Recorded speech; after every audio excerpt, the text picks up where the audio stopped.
Okay, so now I'm going to do two parts of this video. Part one, I'm just going to tell you the answer. 6 to the 0 is 1. Anything except for 0 to the 0 power is always going to be 1. Okay?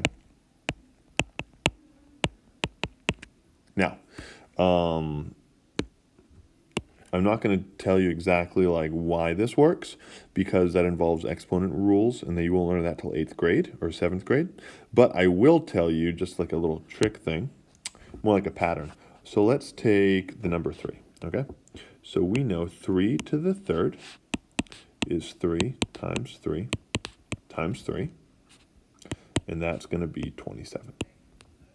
We know 3 to the second is 3 times 3, and that gives you 9. And we know 3 to the first is just a 3. 1, 3, and that gives you 3. Now, what we want to know, okay, is 3 to the 0.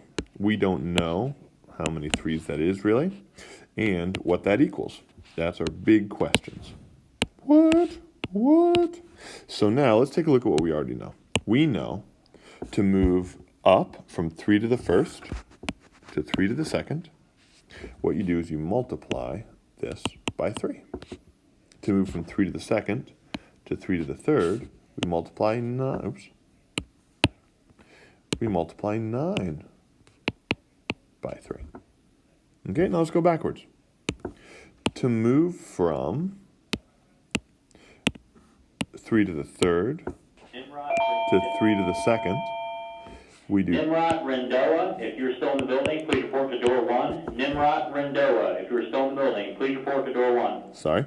We do 27 divided by 3, that gives you 9. To move from 2 to 1, we divide by 3 again to get 3.